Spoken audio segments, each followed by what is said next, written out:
Yes, guys, welcome back to Jason Green Arrows. It's me, it's Dean. It's Monday night, and Dean, do we need Salah to save our game week? Who did you end up captaining? Well, I captained Haaland, so I don't really want Salah to score, to be honest. So I'm hoping he has a quiet one. One goal, fine, doesn't matter too much. But if he gets two or more, then I start to fall behind. And this is going to be the risk strategy of going the premiums that I've gone for, right? Like if I'm going Salah, Haaland, Gyökeres and Palmer, then there's always going to be that rotation with the armband, but you're hoping that across the season, the fact that one isn't getting points but the other did get points makes up for that.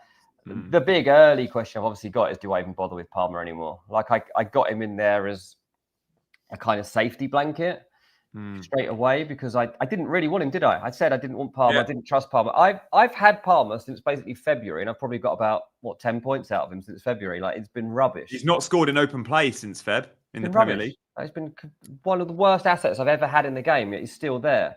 Weekend doesn't even play, so I am very, very likely to ditch Palmer this week. He's playing against Fulham, so he'll probably start and score a hat-trick. Is he playing though? See what you can get on that later in the week. Because we don't know yet. Like, there's been a few Chelsea ITK accounts of saying that perhaps he's not going to be available till after the international break. And if he isn't available for Fulham, everyone will sell because you can't have a 10 million plus asset on your bench, especially if you've got other injuries that you might own an Aït-Nouri or a Saka or a. Well, you go Cunha here, don't you? Don't you go to Cunha here now when he's got Burnley next? Well, it's a perfect captaincy choice to captain a Man United player. I think we should probably do a pre-recorded video this week on captaincy because I would argue Man United at home to Burnley is the fixture we should be going with the armband. Like 100%. Like they're going to win convincingly. Well, I don't know about convincing. That is the thing. Like obviously watching the Fulham game. Hello to everyone, by the way, who's joining us. Thank you everybody for jumping on. Just to quickly assess that Man United Fulham game in this little section, like Man United really did start that game very well, but as soon as Fulham came to terms with it, it stopped. Yeah, and then Alex Iwobi even said after the game, all we had to do was identify that we had to get behind their midfield and in between the defenders, we'd be fine, and we should have won the game. And Fulham obviously had subs off the bench that were better than Man United's changes. They looked way better by the end of the game. Mason Mount and Bruno in the midfield too. Mate, Bruno's just got severe mentality problems right now. Like, did you see what happened with the ref? It's absolutely ridiculous. Comments. It's ridiculous. Like the amount of time Bruno spent worried about the fact that the referee had bumped into him. Yeah, was pathetic. It was juvenile, and to say it post match is just like, whoa, you're a child, mate. He'll blame it for the penalty miss, but like. So the ref walks behind him inadvertently, like isn't trying to like nudge him. Like I don't think he's not trying to start on him, right? But Bruno acts like so offended, like it's ruined his world. Like, mate, you're taking a penalty. Like it's not like rocket science here. You're taking a penalty kick. Like we've all taken one. We know it's like not that hard. Obviously, like against Burnt Leno, it's harder than it is for us to score down the park. But at the end of the day, you're just taking a penalty, and he misses. He is still complaining. When the teams come out for the second half, he walks out talking to the ref about it, complaining. As they kick off the second half, Bruno was still complaining about it. This is 20 minutes later. And then he puts in a 3 out of 10 performance for the second week in a row? He did get DEFCON, but yeah, agreed. He's rubbish. He's rubbish in the midfield too. And look, I couldn't believe... Typical Man United. You know I'm anti-United, and I'm sorry because Cam's just sent a super chat and he's the biggest Man United fan I know. But typical Man United, it was a penalty, don't get me wrong. But of course, that happens every single game. Every single Premier League game, you see examples of that. And the first example where they've tightened up on the new laws, of course, had to be Man United benefiting. Like, so try-hard. Of course it was. It was so try-hard. Like, can we give him a penalty? Look at it again. Can we give him a penalty? Keep looking at it. See if you think we can give him a penalty. This will liven it up. It's like, come on, just leave it. And Mason Mount also did have... I know Bassi got through to the ground. Don't get me wrong, it was a pen. But if that's a pen, you have to give a pen every single football match. Also, on the Euro goal, he pushes Bassi in the back. That was a massive... No, did they even look at that? No, it was like, I mean, they meant to look at everything, but I didn't... not even go to review. So you're like, look, in the normal world, I wouldn't want either of those things to be a foul. I want both fine. Agreed. But if you are going to give that first one, then you have to look at the second one and be like, okay, that's not a goal because he's pushed Bassi and he's disrupted his rhythm or his balance, whatever. And that's why you've been able to score that goal. So that shouldn't have counted. Pete just said, I was waiting. I've been watching the chat for the first reference of my appearance, and I cannot believe we've gone 6 minutes without either you taking the mic or someone in the chat mentioning it.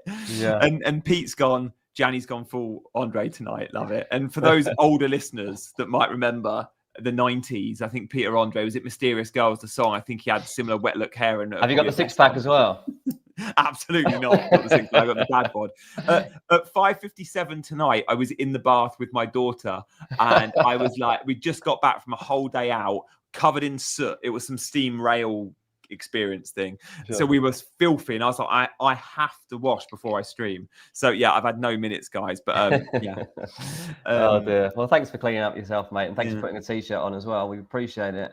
Cam owns Cunha, and Cam's a United fan. And I asked him on WhatsApp the other day, who's the best Man United attacker to own? Is it Mbeumo, Bruno, or Cunha? If you're ranking them, Dean, do you rank Cunha 1 because he's playing number 9? Or if Sesko starts versus Burnley, do we prefer Mbeumo because Cunha will play the Mount role and Cunha and Mbeumo will be same position behind Sesko? Sesko has to start versus Burnley, does he or not?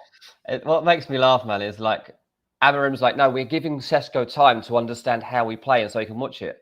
Mate, I've just watched it. I don't think it's that complicated. There's no identity to understand. I really don't think that Sesko's going to struggle to fit in with this set of play. Like, whatever you're trying to do, nobody seems to know what they're doing, mate. So I wouldn't worry about this guy. I think that Cunha is the best pick purely because he seems to have the most desire to score a goal at the moment. You said he was desperate game week 1, and you're right. He looked the same against Fulham. He was unlucky not to score, wasn't he?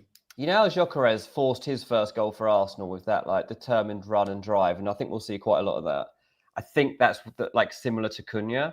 And against Burnley, you expect he almost did it against Fulham. Yeah. Almost did it in the first game, and I would kind of expect that this is the moment. I do think Sesko has to start against Burnley. I mean, there's no like stop messing around with this false 9 thing and stuff. Like just play. He loves Mason Mount though, doesn't he, Amarim? And if you start Sesko, the one that misses out, unless you're going to play him in the midfield 2 alongside Bruno again, is Mason Mount. And he does love Mount for his work rate off the book. Every manager that was worked with Mason Mount doesn't just like him, they adore him. They often make him first, like Tuchel, Frank Lampard, even Southgate when he was fit would always pick him. Like he's a teacher's pet, Mason Mount. He is, yeah. He is.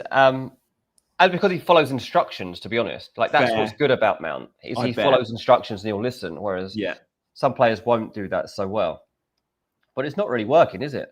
Like, they've lost. The first game they've lost and haven't scored, and everyone's talking about how well they played, but they didn't score and they lost. And the second game, they've got a bit lucky with the goal they have scored and deserve to lose. So there's nothing here for me beyond the first 20 minutes that shows that Man United are actually progressing here. Like, they got 1 point from 2 games, and now they've got a game against Burnley. The thing with Burnley, mate, this is the game that United have typically struggled in sometimes, you know? Like, when teams are just like, right, this is it. Scott Parker's like, get ready, lads. We're going to sit in and we are going to annoy them, right? Mate, if they do that. They don't like it, though, do they? We've seen United last season. They had joy against some better teams because they would play more openly, or they had joy in certain away games because there was pressure on the home team to go and perform for their fans. But when they've had a team come to Old Trafford, sit behind the ball and break out, that's when they've really struggled and suffered some of the worst defeats. I captained Bruno versus Southampton on a blank where I think they lost a football match at Old Trafford late in the season. You're right. They really struggled to break them down. So it looks like a nailed on, let's get United players into our team, but don't get 3. I don't think you need 3 here. I don't think you even need 1 though, because it's Burnley. But you look at the 2 fixtures after Burnley, and off the top of my head, it's Man City and Chelsea. Like, if you're short of a captain this week, go buy a United player because they're the best captaincy option. Fine. Go buy Cunha. I myself am looking at Cunha, by the way. I just want to throw that out there because I don't have a good captaincy option because I don't want to captain Salah versus Arsenal. I feel like Salah versus Arsenal is asking for trouble. Those games with Arteta, he keeps them so tight. They're 0-0s, they're 1-0s either way. They're just, you don't get high-scoring big games with Arteta. Yeah. Let's move off Man United. We'll talk about captaincy on a pre-recorded video in a couple of weeks, guys, in a couple of days. But Dean, should we start injuries? You mentioned Palmer. We'll know more about him later in the week. We'll know more about Ait-Nouri. He looks like he's going to miss a few weeks. What do you make of Bukayo Saka, though? Because he's missing for 3-4 weeks. So yeah, big. Obviously, you have to sell him, don't you? Like, what does that mean, though? Madueke on the right and Eze on the left? They don't want Eze on the left. This is the problem. They haven't signed Eze to be a left winger. Like, that's the whole point of this summer's strategy, was why they hadn't gone for Eze yet, was because they see Eze as a 10. But obviously now, because of injuries, I mean, who knows? I don't know what the latest update was on Odegaard, but obviously not as bad as first feared from the BBC yesterday, but no timeline's been given. And it was a shoulder, right, rather than anything else. So I feel sorry for Saka owners because it looks like he could be a really good pick, and obviously smashed that one into the roof of the net, looking good. And I was starting to think, kind of having some regret of picking Palmer over Saka, for example. But now people probably had only just bought in Saka game week 2 and now having to get rid of him game week 3. So that's going to really disrupt people. Yeah. I mean, I don't know if I'd bring in Eze straight away. I mean, I love the whole narrative around Eze. I love seeing how happy a footballer is to join a football club. A genuine smile on his face. The videos of like him with Ian Wright and him giving his phone and he's watching the Thierry Henry video and stuff like that is like genuine, heartwarming stuff, which we don't get a lot of in football. And Eze is a really good guy. Like, there's a lot of players in football that I don't have a lot of like empathy for or don't care how their careers go. But Eze, I really actually do want him to do well. But it's tough. Like, that's a tough first game for him to be involved in. So really, for Arsenal assets, you want to hold back until we're getting beyond that Liverpool one, because I don't think we're going to be seeing anything scorching from them. Beyond Newcastle, look at that 4 Premier League games coming up. I don't think you'll get a harder 4-game run all season than that for Arsenal. I don't know, though, because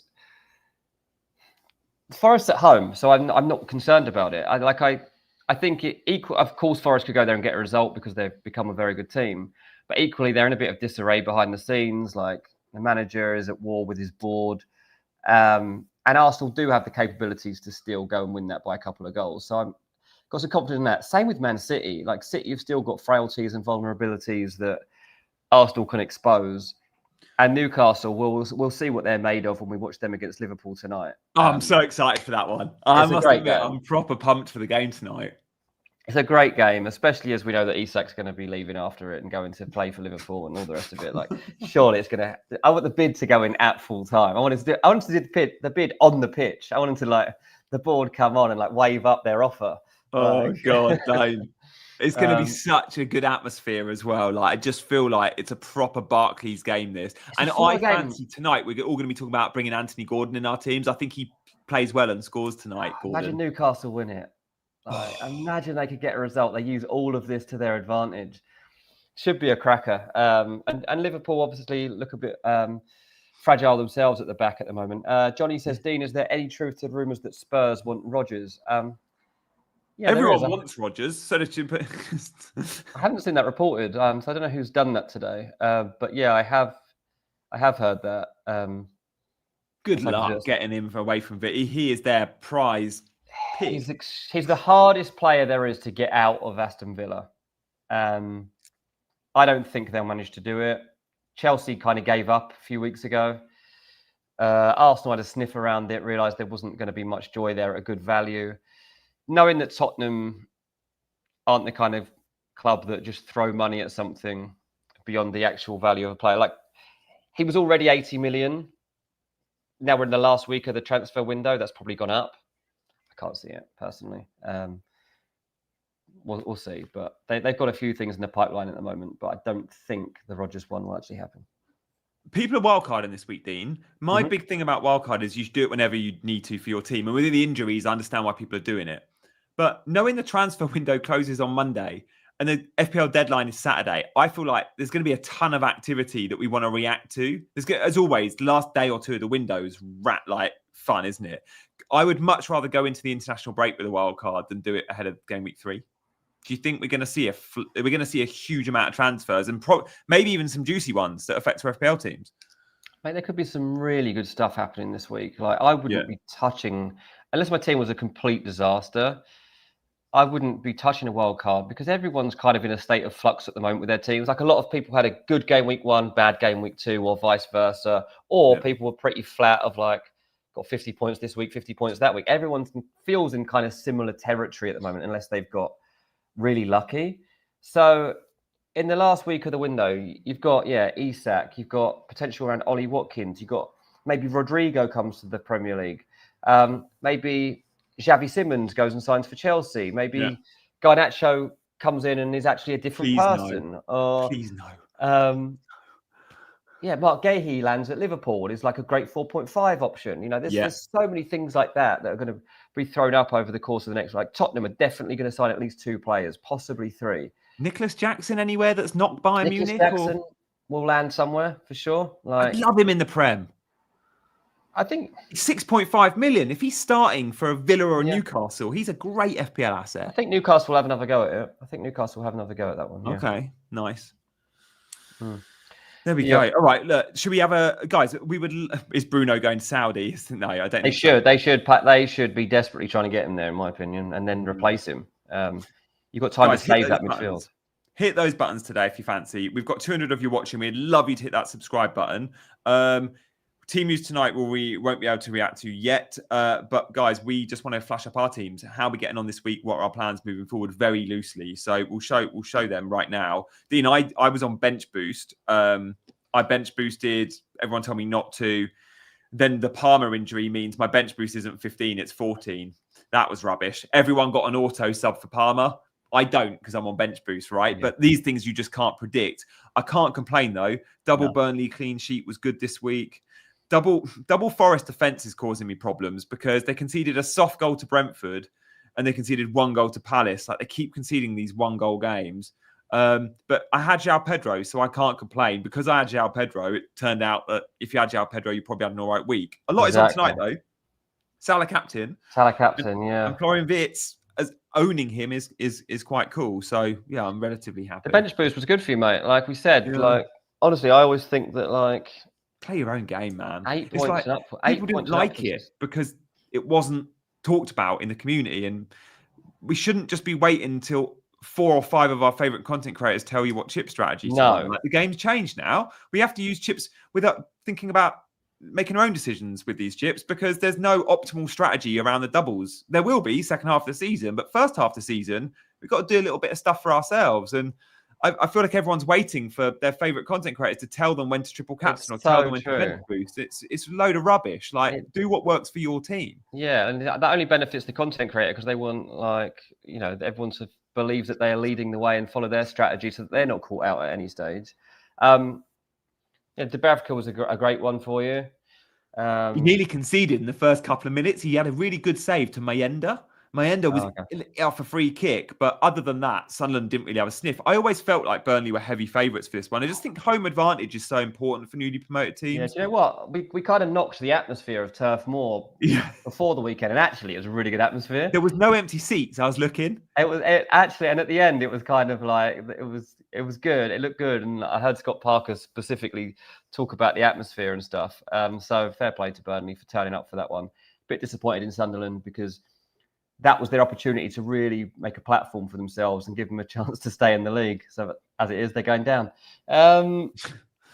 But no, I think the bench boost was fine, mate. And it actually reminded me that, just as soon as I've got a bench boost that is usable, use it. Like, I'm not that fussed about it.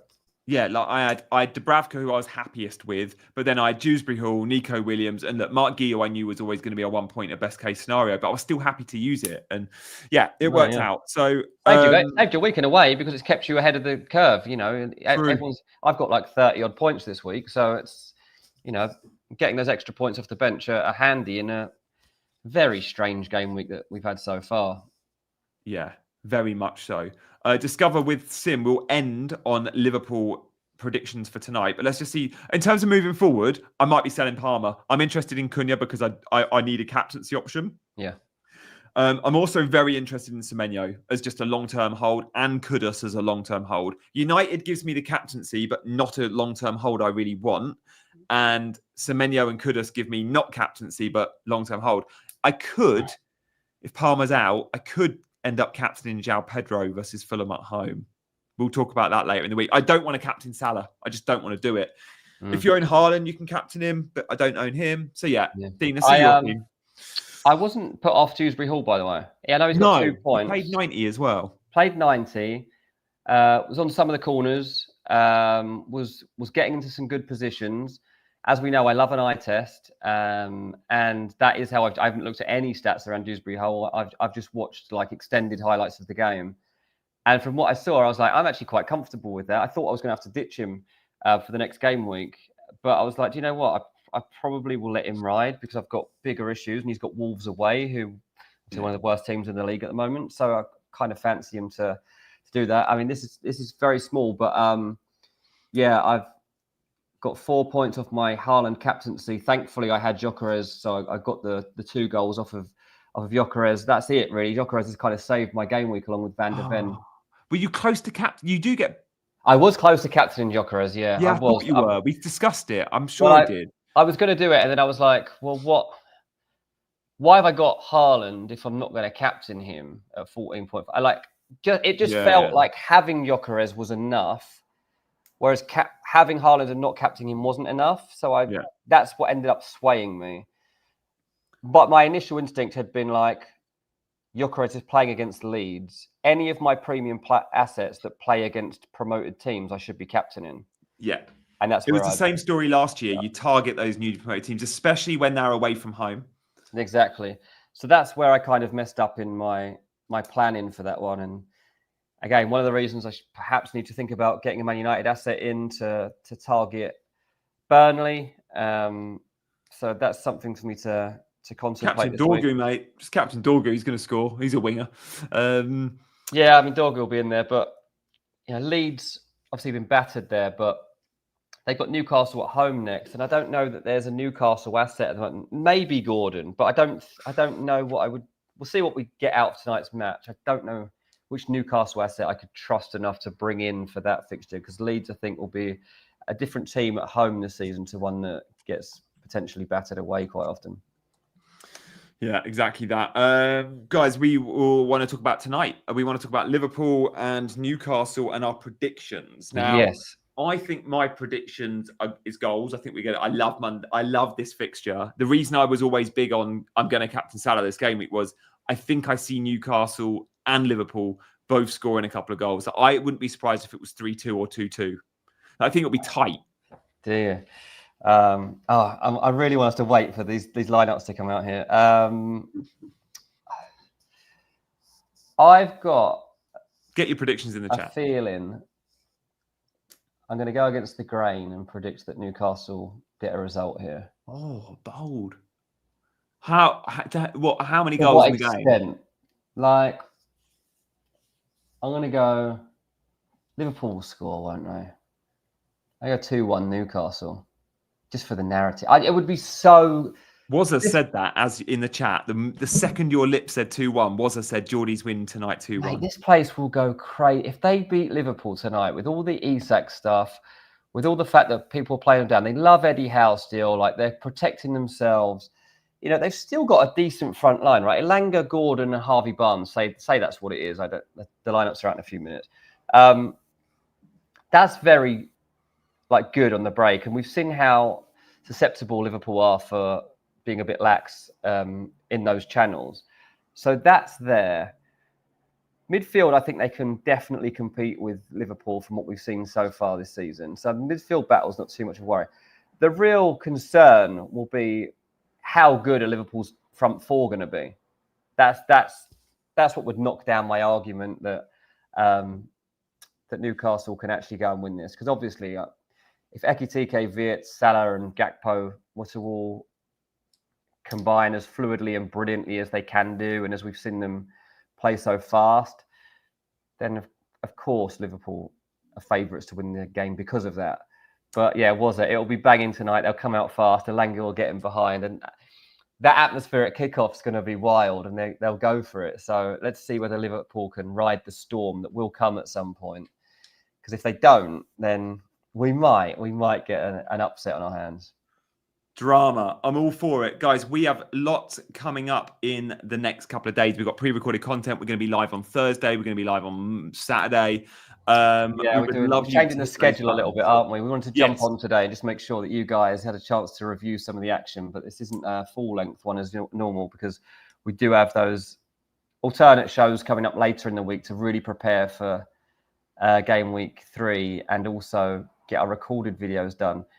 We have started doing a thing. Let us know what you feel about it. We put it out the first one last week. It was called 3 Things on Every Team or something, where we wanted to rattle through each fixture and giving you tips. But let us know in the comments what you would like that to look like. Like, do you want 3 assets to look out for from every fixture?